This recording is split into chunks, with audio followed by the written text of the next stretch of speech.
Buenos días. Vamos a centrarnos en el MEC 3 referida al derecho laboral. En el vídeo de presentación hemos visto el contenido en general que vamos a tratar en esta parte final del programa.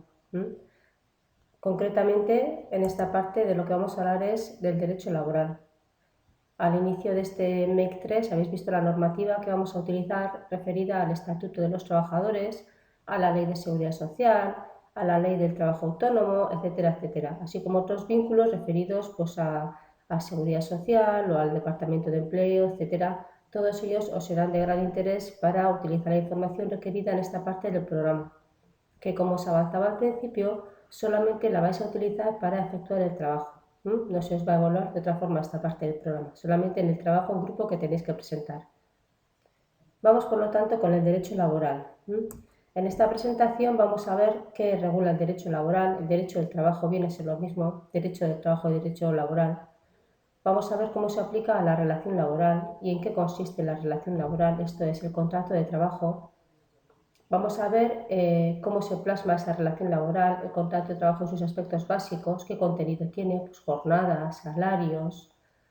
Vamos a ver también cómo este contrato, una vez de que se firma, de que se establece, se puede modificar, se puede incluso suspender y al final se podrá incluso extinguir, esto es, dar por finalizado.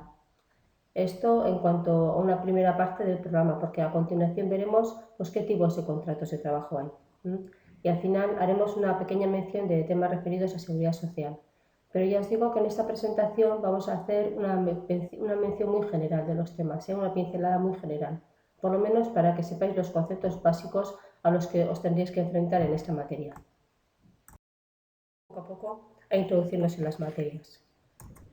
Hemos visto en el vídeo introductorio en qué consiste el derecho laboral y cuáles son sus orígenes, cómo nació a finales del siglo XIX con el movimiento obrero y tal y cual.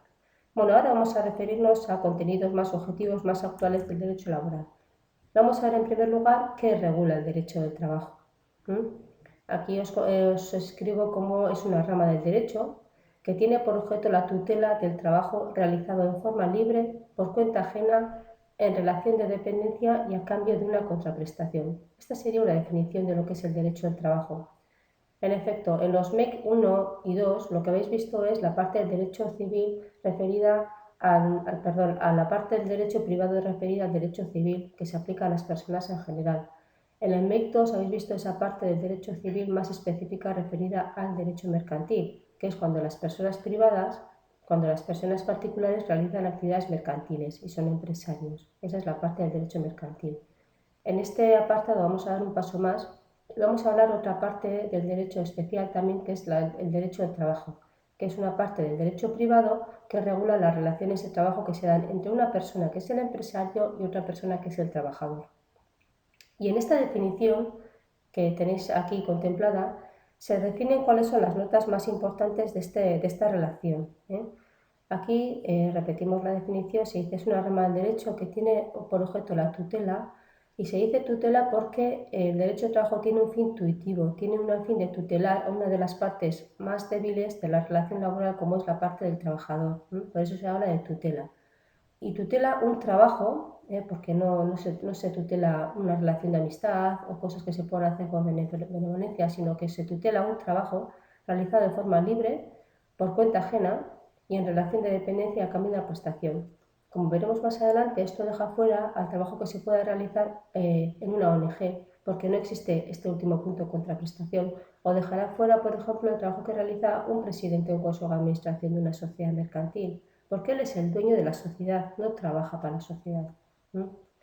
Como veremos, estas notas son muy importantes porque nos permitirán distinguir si es una relación laboral o no es una relación laboral. Pero vamos otra vez con el tema de qué regula el derecho del trabajo.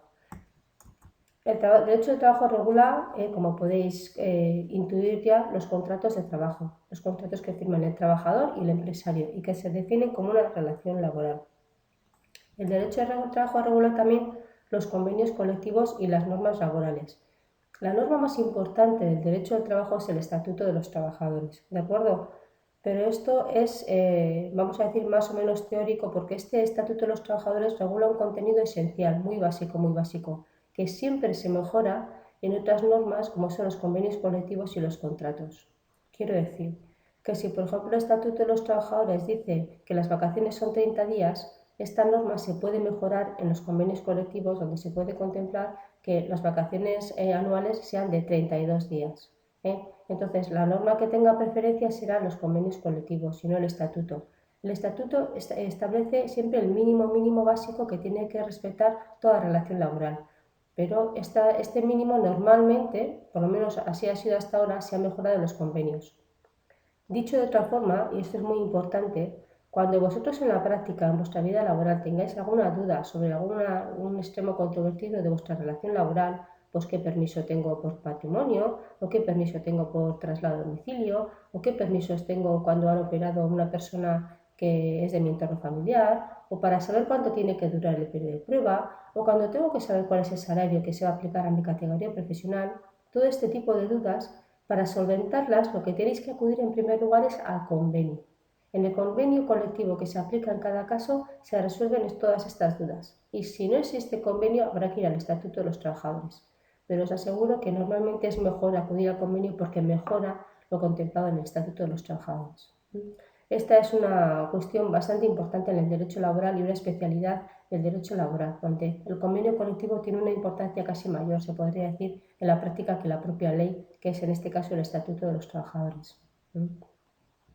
Pero ¿qué más cosas se regulan en el derecho laboral?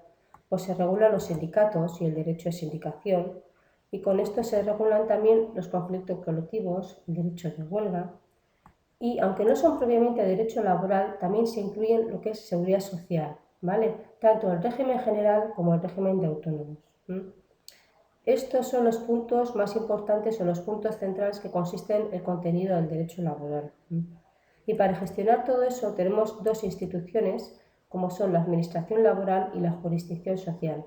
La Administración Laboral es la parte del gobierno, la parte de los ministerios, la parte de las consejerías que gestionan temas relacionados con el derecho laboral. Así, por ejemplo, tendríamos una Administración Central que gestiona temas de derecho laboral, por ejemplo, seguridad social, es un tema que gestiona el Ministerio de Trabajo, ¿vale? Él no se regula, no lo gestionan las comunidades autónomas, sino que pertenece a la Administración Central del Estado. Sin perjuicio de eso, hay otra parte que es administración autonómica propia de cada comunidad autónoma, pues son las consejerías de empleo las que gestionan otros temas, ¿de acuerdo? Y respecto a la jurisdicción social, a los tribunales, pues tendréis que saber que aquí para temas laborales existen unos tribunales de lo social, se llaman de lo social porque trabajan temas sociales, temas laborales, y que este es un poder del Estado pero que se encuentra distribuido territorialmente en diferentes estados y que hay diferentes niveles de tribunales como en otras materias. Pues tenemos el juzgado de lo social en las provincias, el Tribunal Superior de Justicia a nivel de comunidad autónoma y a nivel nacional ya la Audiencia Nacional y el Tribunal Supremo. Esta escalafón de tribunales es muy similar en el orden civil para temas civiles, en el orden penal para temas penales, etc. ¿De acuerdo? Entonces, en esta transparencia hemos visto cuál es el contenido del derecho al trabajo y qué instituciones lo gestionan. ¿De acuerdo? Vamos adelante. Vamos a entrar ya en otro tema como es la relación laboral. ¿Qué es el contrato de trabajo? El contrato de trabajo supone la manifestación más evidente o más clara de lo que constituye una relación laboral. Vamos a ver cómo vamos a definir el contrato de trabajo. El contrato se define como un acuerdo, un contrato, un convenio, que además puede ser verbal o escrito, pero en todo caso un convenio que se firma entre el empresario y el trabajador. Para que sea contrato de trabajo tienen que aparecer estas dos partes. Por una parte el empresario, y para ahora ya sabemos quién puede ser empresario, que puede ser una sociedad anónima, una sociedad cooperativa, una sociedad limitada, un empresario autónomo, ¿de acuerdo? Y el trabajador. A continuación, un poquito más adelante, veremos qué notas o qué características reviste una persona para que sea considerada trabajadora. En todo caso, es un convenio que se firma entre el empresario y trabajador, mediante el cual el trabajador se obliga a prestar servicios por cuenta ajena y bajo el poder y dirección del empresario y a cambio de una retribución, ¿de acuerdo? Entonces vemos que tiene que haber dos partes, que es el empresario y el trabajador, y se tienen que dar unas notas. Tiene que haber una prestación de servicios. Esta prestación de servicios tiene que ser por cuenta ajena para otros, ¿de acuerdo? Para el empresario tiene que ser bajo el poder de dirección del empresario porque el empresario decide pues cómo tiene que trabajar, cuándo tiene que trabajar, cuánto se le va a pagar por ese trabajo, etc. y a cambio de una retribución. Como vemos, las notas que se desprenden de esta definición son, por una parte, la voluntariedad, porque la relación laboral es producto de un acuerdo libre entre el empresario y el trabajador. Antes, cuando, por ejemplo, se hablaba del servicio militar obligatorio, pues esto se consideraba que no era un trabajo porque no era libre, porque era justamente obligatorio, ¿de acuerdo? Bueno, pues es un ejemplo. La siguiente nota que se desprende de esta definición es la geneidad, y se señala que los frutos del trabajo se atribuyen inicial y directamente a una persona distinta a quien efectúa el trabajo. Esto quiere decir que el trabajador, en el momento en que realiza su trabajo, se desprende de su propiedad porque pasa a ser propiedad de la persona para la que trabaja, que es el empresario, ¿de acuerdo? Otra de las notas es la dependencia. El trabajador actúa siempre bajo el poder de dirección del empresario. El empresario dirige la actividad y el trabajador pues siempre va a trabajar de acuerdo con las directrices que le da su empresario. Por ejemplo, en base a esta nota, se suele decir que un presidente o un miembro de un consejo de administración no es trabajador. Esta persona que actúa como miembro de un consejo de administración dirige la empresa, es titular de la empresa y por lo tanto no trabaja bajo el poder de dirección de un empresario, no se le considera trabajador. Esto lo veremos más adelante, ¿de acuerdo? Y por otra parte, otra de las notas que se predican de esta relación laboral se refiere a la remuneración. Si no existe remuneración, no se puede considerar trabajador. ¿De acuerdo? Si yo, por ejemplo, trabajo para una ONG en calidad de voluntario, no se me considera trabajador porque no existe remuneración. En cambio, si yo trabajo para una ONG como secretaria, como administrativa, como gerente, con una remuneración, en este caso, aunque trabajo para una ONG, mi relación se considera laboral y existe una relación laboral con un contrato de trabajo, ¿de acuerdo? Y la remuneración, tal y como habéis podido comprender, se refiere, por lo tanto, al salario. Es la retribución que recibe la persona que trabaja. Como decía, por lo tanto, en esta definición lo que vemos es que es un contrato de trabajo y así en su contrario también se puede distinguir que existen relaciones que no son de trabajo, que no se consideran de derecho de trabajo o por lo menos en su plenitud. Y aquí quiero hablar de dos conceptos diferentes, porque existen relaciones laborales que se consideran excluidas porque hay trabajo, hay cierta actividad, pero no se considera relación laboral, y otras relaciones que son laborales pero son especiales. Y lo vais a entender enseguida con dos ejemplos. Por ejemplo, el trabajo que realiza, por ejemplo, el presidente de un consejo de administración no se considera que es relación laboral porque este es justamente titular de la empresa y dirige la empresa, no trabaja para otra persona, ¿de acuerdo? Esto ya lo hemos visto anteriormente. Y lo mismo sucede, por ejemplo, cuando trabajas en una ONG, como os decía, o por ejemplo con los funcionarios públicos. Estos tienen un régimen especial, ¿de acuerdo? Entonces, en estos ejemplos vemos que existen ciertas relaciones que están excluidas de lo que es el ámbito de amparo, de tutela, de lo que es el derecho del trabajo. Estas normas tendrán otras normas que los regulen, ¿de acuerdo? Estas relaciones. Y existen también relaciones que, sin estar excluidas, son relaciones laborales, pero son especiales. Y me vais a entender enseguida. Los ejemplos que se ponen en este ámbito son, por ejemplo, el deportista profesional, las personas que trabajan para el servicio del hogar familiar o el personal de alta dirección. En estos casos se suele decir que estas notas de voluntariedad, ajeneidad, dependencia, remuneración, que se predican de la relación laboral se dan, pero se dan con ciertas especialidades. Por ejemplo, el deportista profesional, pues existe voluntariedad, existe ajenidad, dependencia, remuneración, pero es verdad que no es lo mismo trabajar para una empresa que es un club deportivo donde tu vida profesional es más limitada, temporalmente, con ciertas características. Hasta qué punto se puede decir que trabajan bajo la dirección de los directores de la directiva de un club deportivo. La relación laboral es laboral, pero se considera especial. Y lo mismo sucede pues, con el personal de alta dirección. Hay personal de alta dirección, pues directores generales de recursos humanos, de marketing, de finanzas, etcétera, que sin ser miembros de la administración dirigen la empresa. Por lo tanto, se trata de una relación laboral que no es que esté excluida, pero sí es especial, ¿de acuerdo? Y algo sucede similar con el servicio del hogar familiar, por ejemplo, también, ¿no?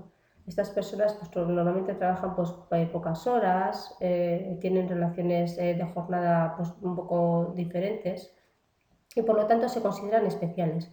En estos casos, cada uno de estos colectivos que os he citado y más colectivos, la normativa que regula es propia. Existe un Real Decreto que regula cada tipo de relación y luego se dice que Para todo lo no contemplado, para todo lo no regulado en esta normativa propia, en este Real Decreto específico, se aplica en todo lo que no está regulado en él, se aplica ya el Estatuto de los Trabajadores. Por lo tanto, se considera que es una relación laboral, pero es especial, ¿de acuerdo? Bien, resumiendo, hemos visto lo que es la relación laboral, hemos visto las personas que integran esa relación laboral, sabemos quién puede ser empresario, las condiciones que tiene que reunir una persona para ser considerado trabajador, y vamos a profundizar un poquito más en este concepto, ¿no? Porque ¿quién se puede considerar trabajador? Como sabéis, para trabajar hace falta tener 18 años o incluso con 16 también, ¿de acuerdo? Aquí en este punto decir solamente que incluso con menos de 16 años se puede trabajar para espectáculos públicos, aunque para eso se requiere haber obtenido una autorización administrativa de forma tal que estos menores pues, no vean peligrar ni su integridad personal, ni familiar, ni física, ni psicológica, sus estudios, etcétera, etcétera, ¿no? Se intenta proteger un poco su situación, porque son menores de 16 años, ¿de acuerdo? Para el resto de personas, para ser trabajador, basta con tener 16 años o 18 años. Y entonces a partir de ahí decir que, bueno, pues cada uno va a tener sus derechos y obligaciones, tanto el empresario como el trabajador. Y aquí respecto de la contratación también decir que a veces el empresario actúa por medio de una ETT. En un vídeo anterior hemos podido comprobar en qué consiste la ETT y cómo se dan las relaciones laborales, por lo tanto no voy a insistir más en este punto. Vamos, por lo tanto, con otro aspecto del contrato laboral referido a cuál es su contrato básicos de la relación laboral. Vamos a hablar en primer lugar de la forma del contrato de trabajo. El contrato de trabajo se puede estipular, se puede pactar de forma verbal o escrita. Es verdad que normalmente se recogen por escrito, ¿vale? Pero hay casos en los que puede que no se recojan. Lo único que aquí sí que tenéis que tener en cuenta es que a veces la ley exige que el contrato se recoja por escrito, por ejemplo, en el caso de los contratos en prácticas o cuando tienen duración limitada, ¿vale? Incluso cuando cualquiera de las partes lo exige que se haga por escrito, hay que recogerlo por escrito. Esto en cuanto a la forma del contrato. La duración del contrato. Bueno, pues aquí tendréis que distinguir entre los contratos que son indefinidos, que en principio no tienen vocación de que se vayan a extinguir, de que se vayan a terminar, y los contratos temporales. Sobre los tipos de contratos nos referiremos al final de la presentación. Y en cuanto a la duración del contrato también, y respecto de su jornada, tenéis que distinguir los contratos que son de jornada completa, o sea, 8 horas de trabajo al día, vamos a decir 8 o 9 horas, y la jornada parcial. Pues son 2 horas de trabajo al día, al mes o lo que fuere. Otro aspecto básico también del contrato de trabajo es el periodo de prueba, que puede no existir. El periodo de prueba se define como el periodo de tiempo pactado entre el empresario y el trabajador, en el cual cualquiera de las partes puede dar por finalizada la relación laboral. ¿De acuerdo? Este periodo de prueba siempre tiene que estar al principio de la relación laboral y su finalidad es que las partes se conozcan mutuamente. Entonces, este periodo de prueba no se presupone, como os decía, que tiene que estar por escrito recogido, y supone que en cualquier momento las partes pueden dar por terminada la relación laboral, pueden extinguir el contrato de trabajo sin tener que indemnizar por ello, ¿de acuerdo? Uno de los temas más importantes referidos al periodo de prueba es cuánto dura el periodo de prueba. Y para saber esto, pues hay que ver en cada caso qué es lo que dice el convenio y si no, acudir a lo que dice el Estatuto de los Trabajadores. Esto en cuanto al periodo de prueba. Otro aspecto del contrato de trabajo se refiere al salario, la remuneración, la retribución. Se define como la contraprestación o contrapartida que recibe el trabajador del empresario por la ejecución del trabajo. Aquí decir que, bueno, como sabéis, existen dos pagas extraordinarias al año. Una se suele hacer en julio y la otra suele decir el convenio colectivo normalmente cuando se realiza. En cuanto al salario, decir que siempre hay límites, ¿no? Los convenios colectivos suelen establecer cuál es el salario por categoría profesional, etcétera, etcétera. Y luego hay otro concepto que me interesa mucho que sepáis, que es el salario mínimo interprofesional, SMI. ¿Sí? Esto lo fija cada año el gobierno, suele ser a finales de año, en diciembre, con un real decreto. Para que os hagáis una idea, para el 2015 se ha establecido que el salario mínimo que tiene que cobrar un trabajador son 648 euros, más o menos al mes, ¿de acuerdo? Como veis, no es demasiado. Y es verdad que en Europa, pues en Irlanda, Francia, en cualquier sitio, el salario mínimo es bastante más, ¿de acuerdo? En este sentido, nuestra situación es bastante diferente al resto de países europeos. Se está pidiendo constantemente que se amplíe el salario mínimo, pero la verdad es que tampoco este año se han ampliado, creo que son por 3 euros y nos hemos quedado en 648. Y respecto al salario, también decir que hay ciertas garantías, por ejemplo, que el salario mínimo es inembargable. Existe una institución que se llama Fogasa, que existe para cuando en situaciones de crisis o de ERES, pues el empresario no puede hacer frente a los salarios, se recurre a este fondo, pero que en el actual periodo de crisis es verdad que se suele decir que el Fogasa actúa tarde y mal porque tampoco paga todo, así que la situación, pues bueno, todos sabemos la que es, ¿no?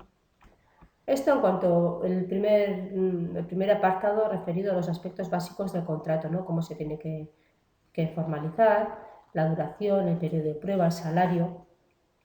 Vamos con otros temas también del contrato, ¿de acuerdo? La jornada de trabajo se define como el tiempo en el que el trabajador presta sus servicios al empresario, ¿de acuerdo? Entonces hay una serie de límites. Normalmente es el convenio colectivo, como os vengo diciendo, el que fija cuál es la jornada de trabajo, ¿de acuerdo? Y los límites vendrán dados por el Estatuto de los Trabajadores. Entonces el convenio colectivo normalmente beneficia al trabajador y mejora lo que establece el Estatuto de los Trabajadores. Para que os hagáis una idea, el Estatuto de Trabajadores declara, por ejemplo, que a la semana hay que trabajar 40 horas, 9 horas de trabajo máximo al día, o que entre una jornada y otra tiene que mediar un periodo de 12 horas de descanso. Bueno, la jornada de trabajo se refiere al horario de trabajo, que puede ser de mañana, de tarde, de noche. ¿Vale? Se regula también lo que es el descanso durante las jornadas, pues ese descanso que se hace de 15 minutos de bocadillo, que se suele llamar, ¿no? Cuando se trabajan más de 6 horas seguidas, que en el caso de los menores de 18 años es de media hora, cuando se trabajan más de 4 horas y media seguidas. Se habla también en este concepto del descanso semanal, día y medio de descanso, salvo para los menores de 18 años que son 2 días de descanso. En este apartado podemos citar incluso el calendario laboral, que se pacta todos los años, a finales de año para el próximo año, que se contemplan 14 días mínimos de fiesta. Podemos hablar de las vacaciones, que el Estatuto de Trabajo dice que tienen que ser mínimo 30 días por año de trabajo. Podemos hablar incluso de los permisos retribuidos, ¿no? Por el permiso por el matrimonio, que el Estatuto dice que son 15 días, permiso por nacimiento de hijo, también 15 días, permiso por enfermedad, hospitalización o accidente grave o fallecimiento familiar, 2 días según el Estatuto, permiso por traslado del domicilio habitual, de 1 día, permiso para el cumplimiento de un deber público y personal, antes por ejemplo las votaciones se hacían entre semana, pues permiso para votar. Todas estas cosas, como os digo, se suelen recoger básicamente en el convenio colectivo y si no hay convenio habría que ir al Estatuto de los Trabajadores, ¿de acuerdo? Bueno, tenemos entonces el contrato de trabajo. Hemos visto que lo tiene que firmar un empresario, que en la otra parte está un trabajador, que normalmente se exige que tenga 16 o 18 años. Hemos visto las notas que tienen que darse en la relación laboral, pues ajenidad, voluntariedad, bajo de la dirección del empresario con su retribución. Hemos visto el contenido del contrato de trabajo, hemos visto el salario, la jornada, las vacaciones, cómo se tiene que trabajar. Esto es lo establecido y lo normal en una relación laboral, pero las cosas pueden cambiar y el contrato de trabajo también se puede cambiar, ¿de acuerdo? Lo que sucede es que el contrato de trabajo, como cualquier contrato de trabajo, cuando los cambios son importantes, pues existe cierto pacto o se tienen que dar ciertas condiciones, ¿de acuerdo? Lo que me voy a referir en este momento, a lo que me voy a referir es a las modificaciones sustanciales del contrato de trabajo. Esto quiere decir, existen unos aspectos que son sustanciales, importantes, especialmente relevantes en la relación laboral, y son los que se relacionan a continuación, como la jornada, pues cuánto dura la jornada, o el horario de trabajo, o el trabajo a turnos, o el sistema de remuneración, o el sistema de trabajo y rendimiento, o las funciones que cuando se superan los límites de la movilidad funcional, qué funciones tienen un trabajo, ¿no? Que un trabajador, que una persona de ser administrativo de repente se le escriba un puesto de gerencia, pues no sé, que se cambian sus funciones, o el horario de trabajo que también puede cambiar, o el régimen de descansos. Entonces se considera, con todo esto quiero decir que cuando estas modificaciones que se dan en la relación laboral son sustanciales, cuando ya son no modificaciones pequeñas sino importantes de calidad, cualitativas, y se refieren a estos temas, entonces en ciertas ocasiones se puede imponer al trabajador. Y fijaros lo que os estoy diciendo está cambiando el contrato de trabajo unilateralmente por parte del empresario sin el consentimiento del trabajador. Pero para que esto sea así, se tienen que dar ciertas condiciones. Por una parte, se tienen que dar motivos importantes. Tiene que haber razones económicas, técnicas, organizativas y de producción que justifiquen esta modificación. Y en segundo lugar, esta modificación propuesta tiene que servir para mejorar la situación de la empresa. ¿De acuerdo?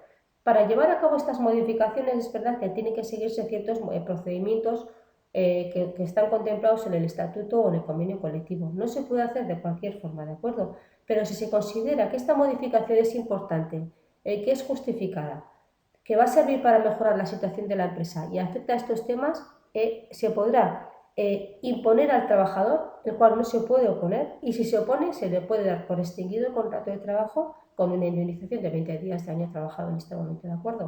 O sea que, como vemos, es un tema importante, afecta a temas concretos, pero llegados al caso de que estén justificados y se hagan siguiendo el procedimiento legalmente establecido, se puede llegar a imponer al trabajador. Por lo tanto, es un tema pues, importante a tener en cuenta. Esto en cuanto a un tipo de modificación, ¿vale? De lo que es el contenido de trabajo, pero la modificación del contrato de trabajo también puede venir dada por otra serie de circunstancias, que son las que veremos a continuación. Vamos a ver ahora en cuanto a lo que se refiere a la movilidad geográfica y a la movilidad funcional. Vamos primero con la movilidad geográfica. A veces la modificación del contrato no afecta tanto a los temas que hemos referido antes, sino a la geografía, a dónde se trabaja, ¿de acuerdo? Y aquí hablaremos de dos tipos de movilidad. Por una parte el traslado y por otra parte el desplazamiento. El traslado se considera que es traslado definitivo del trabajador a otro centro de trabajo que le exige un cambio de residencia, ¿de acuerdo? Es un trabajo definitivo, o sea, a largo plazo, y además le supone un cambio de residencia. Entonces, en este caso, el trabajador lo puede aceptar o no. Si no lo acepta, se extingue el contrato de trabajo y se le indemniza con 12 mensualidades, y si lo acepta, pues se le indemnizan los gastos y demás, y se iría a trabajar a otro sitio, pues a China o lo que sea, o a Barcelona, es igual, a cualquier otro sitio que le implique un cambio de residencia y que sea definitivo. Esto por una parte, referido al traslado. Y luego tenemos el desplazamiento, que es un traslado temporal, eso de que te mandan una feria pues a otra capital de provincia, a otro país, sí, pero por un tiempo limitado que no excede de 12 meses, ¿de acuerdo? Entonces aquí se define como el traslado temporal de un trabajador a otro centro de trabajo por un plazo de tiempo que no exceda 12 meses dentro de un periodo de 3 años. Por lo tanto, vemos que no es definitivo, aunque no lo pone aquí también, existe un cambio de residencia, ¿de acuerdo? Aquí también tiene que haber razones técnicas, económicas, organizativas y de producción que lo justifiquen, ¿de acuerdo? Esto en cuanto a la movilidad geográfica, porque antes se mencionaba también la movilidad funcional, esto de que te cambien de puesto de trabajo básicamente, ¿no? Que puede ser interna dentro del mismo grupo profesional, que te cambia pues, tu trabajo por el de un compañero que hace un trabajo similar al tuyo. Aquí no se produce ninguna modificación o ningún cambio de salario ni de nada normalmente. O puede ser externo, que te pongan en otras funciones que no son las que te corresponden. Aquí la situación normalmente suele ser que si te mandan a un puesto de trabajo para cubrir una vacante temporal por una baja por enfermedad de un puesto que tiene categoría inferior al tuyo, te mantienen el salario normalmente. Ahora bien, si lo que te cambian es a un puesto superior al tuyo, pues de una administración a un trabajo de administrativo, de secretario, una gerencia, vamos a decir, si se dan las condiciones de titulación y de capacidad y tal, pues aquí se puede llegar a revisar el salario, ¿de acuerdo? En todo caso, a este tipo de movilidad se le llama movilidad funcional, porque se refiere a las funciones, ¿de acuerdo? Entonces estamos analizando y repasando lo que es el contenido del trabajo, de la relación de trabajo y cómo se puede modificar. Y el siguiente punto, el siguiente apartado, un gran apartado que vamos a analizar, se refiere a su modificación, pero no tanto a su modificación, sino a su porque el contrato de trabajo, sin llegar a modificarse, se puede suspender temporalmente, ¿de acuerdo? Vamos entonces con este tema. ¿En qué consiste la suspensión? Se refiere a una circunstancia temporal. El contrato no se extingue, sino que se suspende temporalmente. Esto supone que el contrato está en vigor, pero durante este tiempo el trabajador no presta sus servicios y, por lo tanto, el empresario no abona salario alguno. Finalizada la suspensión, que podrá ser por el tiempo pactado, de 2 meses, 3 meses, lo que fuere, el trabajador tiene derecho a su reingreso al puesto de trabajo. ¿De acuerdo? Os estaréis preguntando, ¿y cuándo se da esto? Pues lo veréis ahora que se da en muchos más casos de los que podéis pensar, ¿no? Esto puede sucederse porque lo acuerdan así las partes, ¿sí? Yo puedo acordar con mi empresario suspender el contrato de trabajo por un periodo de 2 meses en el cual pues, me voy a dedicar full time a estudiar otro idioma o a hacer una formación que me interesa a mí a título particular y los dos lo acordamos así. Puede ser por esto mismo, pero cuando ya se haya previsto así en el contrato de inicio, pues cuando en un contrato, por ejemplo, pactamos que en verano el contrato se va a suspender porque el trabajador se va a ir a Estados Unidos durante 3 meses para pues, perfeccionar en técnicas de marketing, en de idioma, lo que fuera, porque está así recogido en el contrato.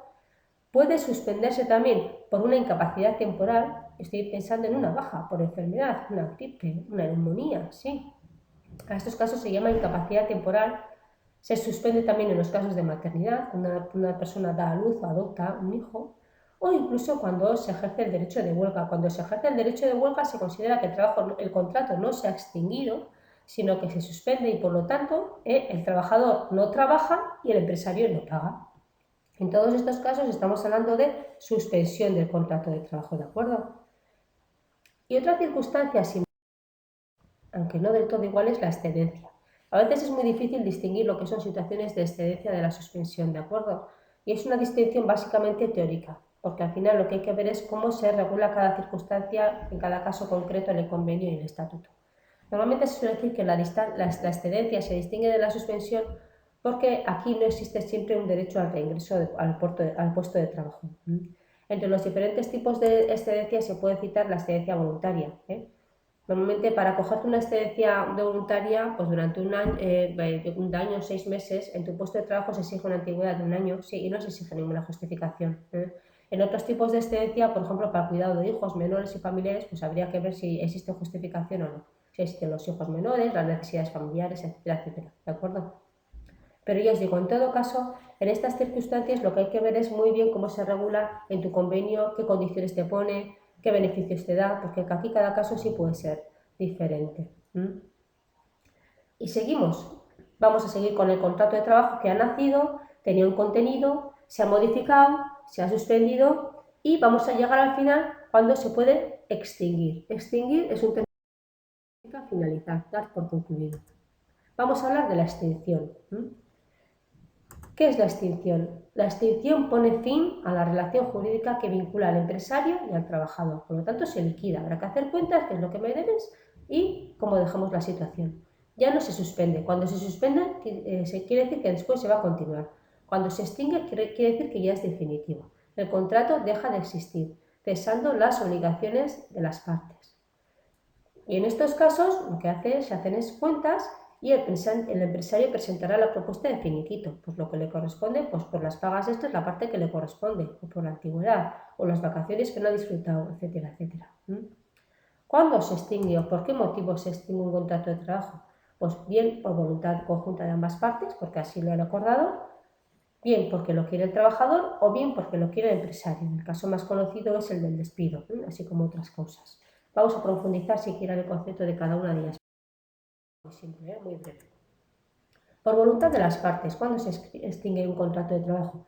Por mutuo acuerdo o bien cuando así lo establece la duración del contrato. Si es un contrato para 2 años, se extinguirá a los 2 años. O si es un contrato de obra, pues se extinguirá cuando se concluya la obra. ¿De acuerdo? A esto se le llama por voluntad de las partes. Bien porque lo han fijado así o bien porque ha finalizado lo que es la duración estipulada del contrato.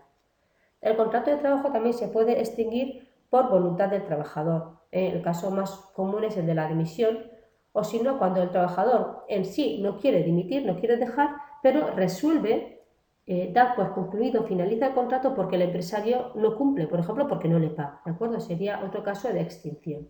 En este momento de crisis os podéis imaginar que más de una vez se extinguen los contratos por incumplimiento del empresario precisamente de su obligación de retribuir al trabajador. ¿De acuerdo? Y la siguiente causa de extinción de contrato de trabajo se refiere a la voluntad del empresario. Y aquí ya tenemos pues, diferentes causas, ¿no? El despido disciplinario es el que más nos puede sonar, es por incumplimiento, por faltas que pueda cometer el trabajador. Faltas, pues yo que sé, acudir ebrio al trabajo, insultar al empresario, no respetar a sus compañeros, ¿de acuerdo? Disciplina supone faltas, ¿de acuerdo? Falta de no atender a las normas de disciplina, ¿sí? que rigen una determinada actividad. Otro despido conocido en la actualidad es despido por causas objetivas.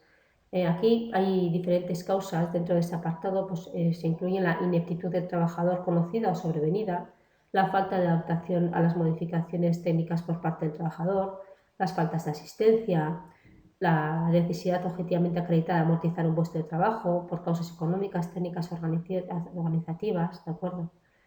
Y luego otro despido por causas relacionadas con el funcionamiento de la organización y los intereses de la empresa. Este apartado pues, es bastante complejo, no puedo profundizar en este momento, pero cuando se habla de un despido, de una extinción del contrato de trabajo por motivos económicos y tal y cual, suele ser por causas económicas y por causas objetivas. Todo el tema de los ERES pues, se incluye en este apartado, ¿de acuerdo? Simplemente que lo sepáis. Extinción del contrato de trabajo, que no hemos citado, pero que también os daréis cuenta, son pues la propia muerte del empresario o su jubilación o la incapacidad del empresario, porque cuando es persona física, cuando es un empresario autónomo, quiero decir, la extinción de un empresario cuando es persona jurídica, cuando se disuelve una sociedad anónima que tiene contratadas personas, o incluso, pues, como os podéis imaginar, la propia jubilación, incapacidad y muerte del trabajador, pues también extinguen el contrato de trabajo, ¿de acuerdo? Estas son las pinceladas que os quería dar referidas a lo que es el contrato de trabajo, la relación laboral, ¿de acuerdo?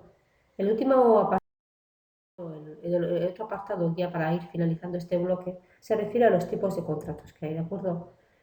Me interesa que sepáis que todos los años va cambiando la normativa, los tipos de contratos, las condiciones que se requieren en cada tipo de contrato. Entonces aquí lo más importante es que tengáis una fuente que sea buena, fidedigna, esté actualizada y a la que podéis recurrir cuando tengáis una necesidad de información a este respecto, ¿de acuerdo? Y esa fuente es el SEPE. SEPE.es es el Servicio Estatal de Empleo Público y aquí se regula, se recoge toda la información referida a lo que es un contrato, los modelos de contrato, las condiciones de contrato, las bonificaciones que pueda tener los diferentes tipos de contrato. Entonces, para vosotros es una fuente de primer orden para tener información actualizada sobre este tema. Con carácter general, ya lo hemos adelantado antes, hay dos tipos de contratos, están los indefinidos y los temporales.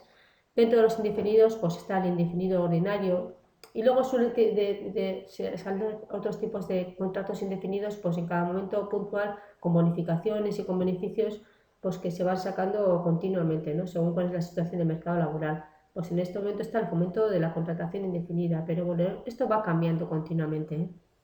Ahora también hay como novedad un contrato indefinido de apoyo a los emprendedores, el contrato de trabajo fijo discontinuo, pero ya os digo, esto tenéis que ir mirándolo en cada momento, cuando tengáis la necesidad, ir al SEPE y ver qué tipos de contratos indefinidos hay.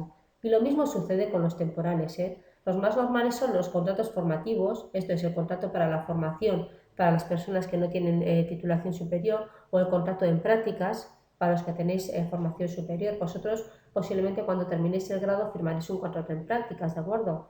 Y luego están los temporales por el tipo de trabajo, que son temporales por el tipo de trabajo. Es el contrato de obra para hacer un proyecto concreto, ¿sí? El contrato de interinidad para sustituir a una persona, ¿sí? El contrato eventual, cuando las circunstancias de la producción así lo exigen, ¿de acuerdo? Y desde el punto de vista de su duración también se suelen citar el contrato de relevo y el contrato a tiempo parcial. Pero ya os digo, la información aquí es tan puntual y tan cambiante que mi única recomendación es que vayáis al SEPE y os informéis bien porque ahí tenéis esquemas de todo tipo, información, la verdad es que muy bien explicada, ¿eh? Y es una fuente de primer orden.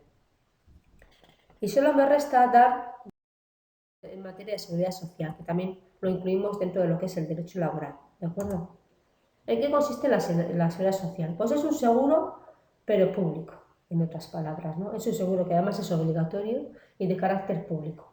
Se define como el mecanismo público destinado a cubrir determinados estados de necesidad debidos a la disminución de ingresos o al incremento de los gastos que por determinadas circunstancias sufren los ciudadanos. Cuando tú te quedas sin paro, cuando tú eres viudo, cuando has quedado sin padres, tienes una pensión, unas ayudas de desempleo, de pensiones de viudedad, de orfandad, que los generan las entidades públicas y para eso hemos contribuido tanto los trabajadores como los empresarios. Y existen dos regímenes, el régimen general y el régimen especial. El régimen general es el que se aplica a todos los trabajadores por cuenta ajena y luego existen los regímenes especiales que se aplican básicamente a los trabajadores autónomos. Y sobre esto no quiero profundizar mucho más porque no se puede profundizar en el espacio de tiempo que tenemos previsto, y lo que os digo es que aquí también tendréis que acudir a la web de referencia, que es la web de la Seguridad Social, donde tenéis información accesible, muy fácil de entender, de forma simple, donde se explica bien qué es la Seguridad Social, cómo hay que contribuir, lo que hay que pagar, qué es lo que se recibe, y sobre todo también se habla de lo que es los autónomos, que a vosotros como emprendedores os puede interesar de forma especial. Al respecto de decir que hay una ley del Estatuto del Trabajador Autónomo de 2007 donde se especifica quiénes se tienen que dar de alta como autónomos, en qué condiciones, qué beneficios y tal. Por el momento no os puedo decir mucho más del derecho laboral. Yo creo que si habéis entendido bien lo que os he explicado es suficiente. Y ya os digo, esta parte del programa la tenéis en cuenta básicamente para realizar el trabajo en grupo que tenéis adscrito para este curso, ¿de acuerdo? Pues sin más, muchísimas gracias por vuestra atención.